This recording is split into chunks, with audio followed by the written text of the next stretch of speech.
Hey familia, welcome to your healthy dose of spice. Today's video is going to be all about fasting tips for the holidays, and I'm going to be doing like a live Q&A session, so feel free to drop any comments below. I'll be sure to answer them for you in real time as we're going along. But we are live streaming to a couple different locations right now. We've got our YouTube, Facebook, LinkedIn, Twitter familia right here, and then we have our Instagram familia over here. So if you're tuning in, I see you, Mama. Hi, Bianca. How are you, Mama? So feel free to answer or ask any questions. Drop them in the chat, okay? So fasting tips for the holidays. And if this is the first time that you're catching one of my videos, welcome. My name is Dr. Alex Rosa. I'm the founder and creator of Spice and the 90-Day Metabolic Makeover, and I'm an expert in all things intermittent fasting and metabolic health. And we are going to be talking fasting tips for the holidays because unfortunately, with the holidays, we can really see a trend. We can see a rise in weight gain among people. And it's been proven around all the holiday seasons, everybody's weight seems to tick up. And it's no surprise, right? Because we got those parties and great things that we're eating, and we're doing different things. Our schedules are kind of different. Kids are in school, kids are out of school. So life kind of changes a little bit around the holidays. But that doesn't mean that you have to totally derail from your health goals and what you have going on. So I wanted to share some tips for the holidays to kind of get you set up for Christmas and all that, and New Year's coming up. So again, this is going to be like a live Q&A. So if you do have any questions, feel free to drop them or let me know where you are tuning in from. I'd love to give you a shout out, put your name and comments up on the screen. Okay. So definitely interact. I love answering live questions. So some easy tips that we can do. So one of the most common misconceptions about fasting is that you have to do it every single day, that you got to fast every single day. You do not. So this is a really great strategy to use. So fasting is a tool, okay? Fasting is a tool that you can add to whatever it is that you're doing to have increased results. So when you're intermittent fasting, you can fast do your intermittent fasting every day up until your event. Okay, that's a really great first step. Intermittent fast every single day up to your event. And then when it is the day of your party or whatever it is that you're going to, just enjoy that day. Don't worry about fasting during that day. Eat, drink, be merry, do all the things that you want to do. Enjoy yourself. Okay. And then what is really nice is the next day after your event, then you can go right back to your intermittent fasting. And actually the day after a day where you have really indulged and ate all the things, that's a really great time to do an extended fast because you've got a lot of protein, a lot of carbs, a lot of sugar. You've got a lot of things floating around in your system that can really carry you over for a longer extended fast. So that's one really great tip. And how long does that fast need to be? Well, however long you want it to be. That's the great thing about intermittent fasting is you have so much control. You have so much power over what you're doing. So you can make this fast as long as you feel comfortable doing this fast. Drink your water, drink your coffee, drink your tea, drink a little bit of bone broth, eat a little bit of veggies. If you're doing some dirty fasting, which I've made videos about dirty fasting before, so you can definitely check that out to learn more about that. But you can, hey, Miss Chrissy. Hey, love, how are you? So feel free to ask any questions as you are coming on. This is live, so it's going to be like a live Q&A. So any questions you have about intermittent fasting, about the holidays coming up, about anything that I talk about, definitely feel free to ask those. And I see somebody else from our LinkedIn family over here. Hi, Liz. Nice to see you. Liz is a really great resource about publishing. So if you're an author and you're looking about publishing books, definitely hook up with Ms. Liz over there on LinkedIn. Fantastic. So we talked about dirty fasting. I made some videos about dirty fasting. I think I just made it yesterday, I think. So definitely go check that video out. It'll give you some tips about dirty fasting. It's a really great technique, that alternative that you can use to traditional fasting to stay on track and really ease into it and make it a little bit, adjust it to your lifestyle more. So it's a really great option for you. So, and I see Miss Chrissy says, Dr. Alex, essential during, yes. Thank you, Mama. I appreciate that. Yeah. So dirty fasting could be something that you can do before or after as well. So one of the other things that you're going to notice if you have been intermittent fasting for a little bit before these holidays, start to hit, is that you're going to notice that one of the amazing things about intermittent fasting is that it makes you so much more self-aware, so much more in tune with your body. And so some people think, or many people are just used to, and I'm totally guilty of this, is just overindulging during the holidays. That's such a downfall of so many people. And I'm so guilty of that right here. I can't even say. I did that for so much of my life, just overindulging during the holidays, eating, drinking way too much, stuffing myself way past the point that was comfortable for myself, and then just feeling like shit afterwards. Okay. So you can intermittent fast, but what you're going to find is that when you've been doing it for a little bit, is that your stomach is going to change, right? You're not going to be able to eat and hold the same amount of food that you used to. And just being so much more mindful and so much more self-aware, that's one of the greatest like side effects I could say of intermittent fasting, and the power that it gives you is that you become so much more aware of your body and how you feel when you're eating things, and the effect that food has on your body and how it makes you feel.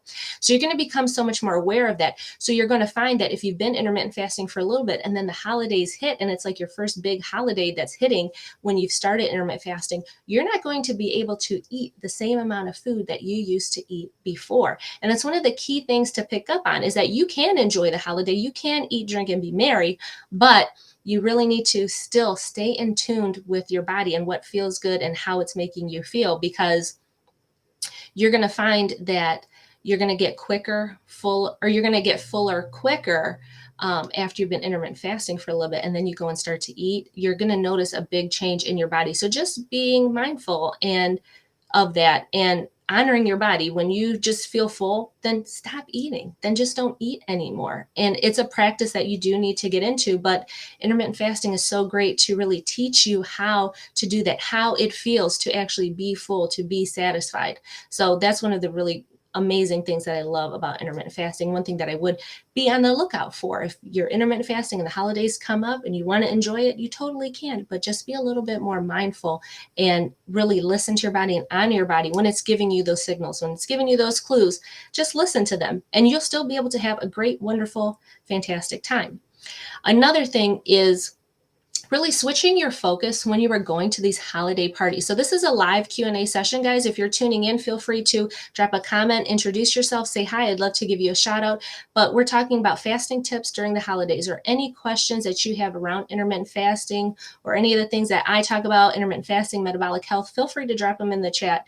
I'd love to answer them for you and give you a shout out. So Miss Antoinette from LinkedIn says she's been doing intermittent fasting for over a year now. She's lost over 70 pounds and her doctor recommended it to her. Thank you, Jesus. I did not gain weight last year during the holidays. I love it. That is absolutely fantastic. It's amazing. I wish more practitioners were talking about it more, because it's a really great tool to use in your weight loss journey. So I love that. So another thing is to switch your focus during holiday parties. Okay, so holiday parties, holiday get-togethers.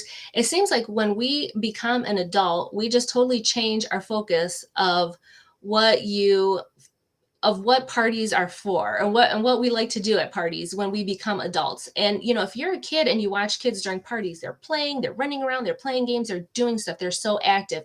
And then you see all the adults, and all the adults are just sitting around eating and drinking and they're not doing anything.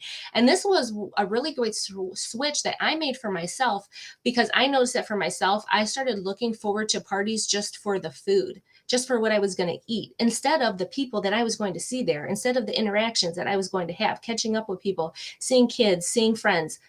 My focus was so much more on the food. But that's where my brain was for so much of my life, and where my addiction to food really took me to was just, I want to go see what kind of cake they're going to have. I want to go see what kind of food. I'm ready to go eat that taco dip. Like, that was such my focus of going to these parties.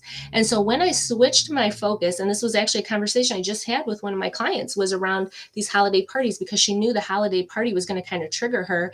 And she was like, well, what am I going to talk about? And what am I going to do? And all this. So we chilled out, we talked about it.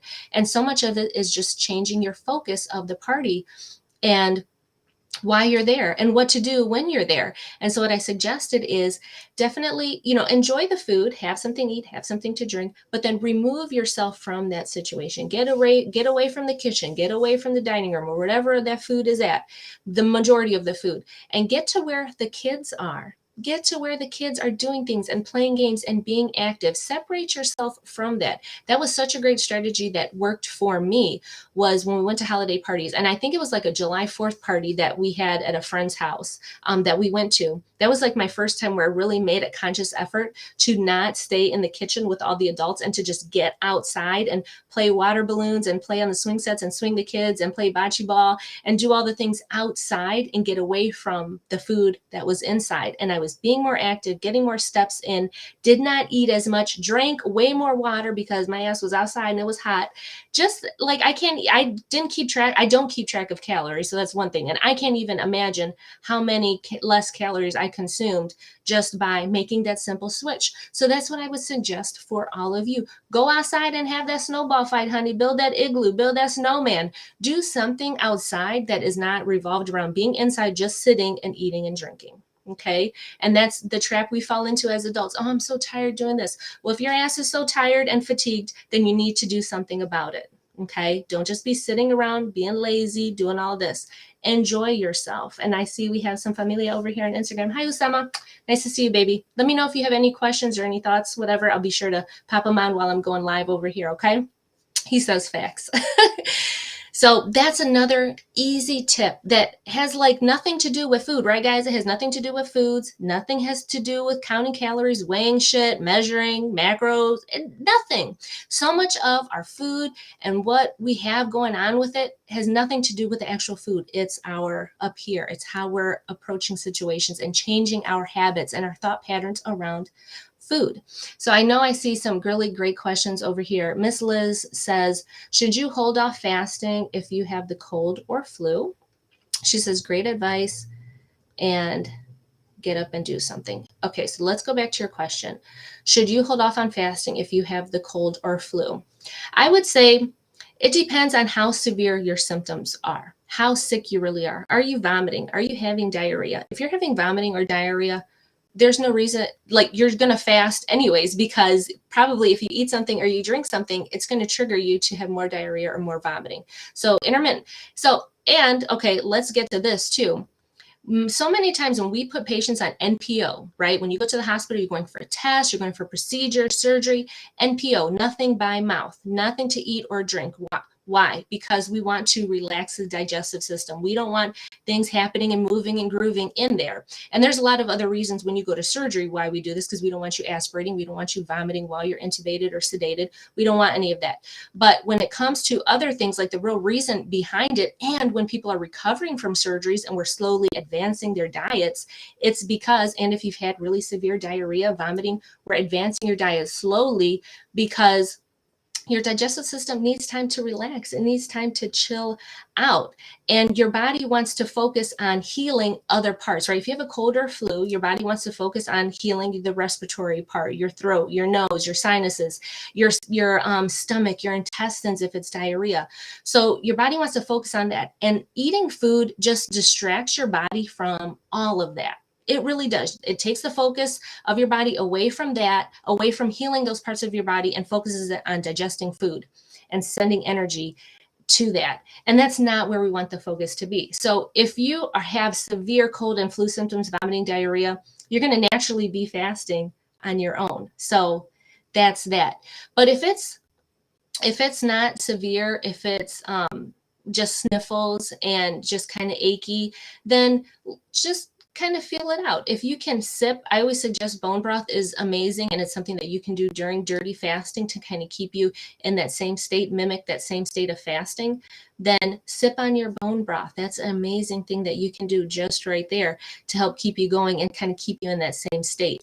But it just depends on how bad your symptoms are, and everybody loses a whole bunch of weight, but it's actually not even fat that you're losing. It's just a lot of fluid if you're having severe vomiting and diarrhea. Colds are not bad, right? Colds are not too bad. So you can still fast while you're having a cold, right? Just make sure that you're eating really nutrient dense foods. And this kind of brings me into And if you need any clarification around that, feel free to ask me, okay, in that question, Liz, if you have any questions about that. But this kind of brings me to my next kind of strategy. And I think I had made a couple of videos on this, but I'm going to talk about it now, is something that you can actually take with you to these parties. So really taking foods that you know that you enjoy eating, that you know that you can eat, that you want to eat as part of your nutrition and part of your diet, if that's what you want to eat, is eating high volume foods. And not a lot of people have heard about high volume foods, but I've made a couple of videos about them. But adding high volume foods is a really great strategy to up your nutrition and up the volume, right? The volume, the amount of food that you consume. So high volume foods are foods that are low in calories. So these foods are going to fill you up. They're full of fiber, full of water, and they're going to give you the feeling, the sensation of eating way more food than you're eating, but with way less calories, still keeping you within your nutrient goals, whatever your macro goals that you have.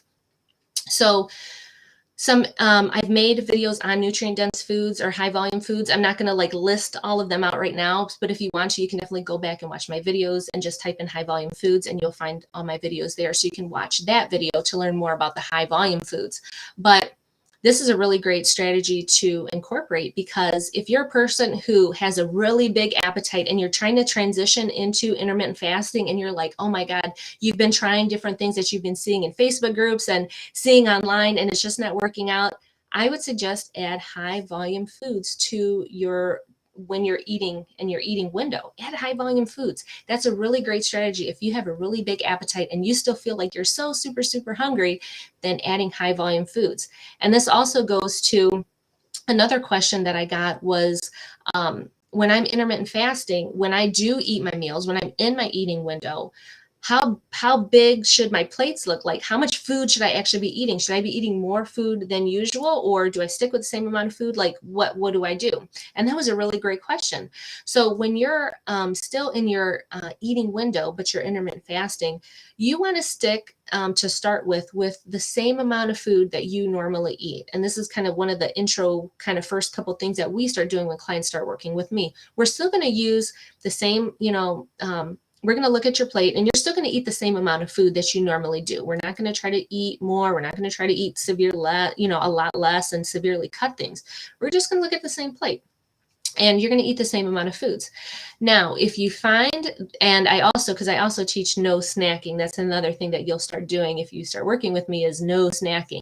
And so, but if you find that you're eating your regular plate of food and you're just still very hungry, then I'm going to suggest to you to add high volume foods. I want you to start with the same amount of food though that you're used to eating. And it's going to be a challenge to just stick with the same amount of food and not snack. But that's so much of the downfall of so many people, is we're so used to snacking and we want to snack. That is so many extra calories. Many times the snacks that people go to are highly processed, So by eliminating snacking, that's one of the really easiest things that you can do. And adding high volume foods to your plate, because I want you to eat. And when you're done eating, if you still feel like you're hungry, or if you're not just satisfied with what's on your plate, and we're going to look at your plate and make some corrections as we go, but try adding high volume foods to your plate. And that'll up the volume, up the amount of food that you're eating, but you're still not going to overdo it on the calories, on the fat, on everything else. And you're going to feel fuller longer. You're going to have more fiber, more water content in those types of foods. And it'll help you, just stick with your meals that you're eating during your eating window. And then when it's time for you to start your fast, you're just going to feel a lot better when it's time for that fasting and you're going through that fasting time. You're just going to feel a lot more satiated, a lot better while you're doing that, just simply because you've added these types of foods to your plate. Okay. So that would be my other suggestion. So I think that was all the tips that I wanted to cover. So again, this is a live Q&A. If you have any questions about fasting, this is your last chance to ask me. I'm here live. I will answer any questions that you have. And if you found this information helpful, definitely share it with a friend. Share it out, share it on your platform. Just hit the share button so that more people can learn about this. They can watch, they can ask questions. If you're watching this on the replay, I'll go through and answer any questions that you have. You can always reach out to me privately if you have more sensitive questions that you don't feel like putting on blast to everybody. Same thing goes for Instagram here. You can always send me a DM if you have any questions about fasting or health, metabolic health. I'd be happy to answer those, make more videos about them because I love doing this type of stuff. But I'm so happy for all the interaction today. So again, we're getting ready to go. 3, 2, 1 is going to be your last call for questions if you're watching this.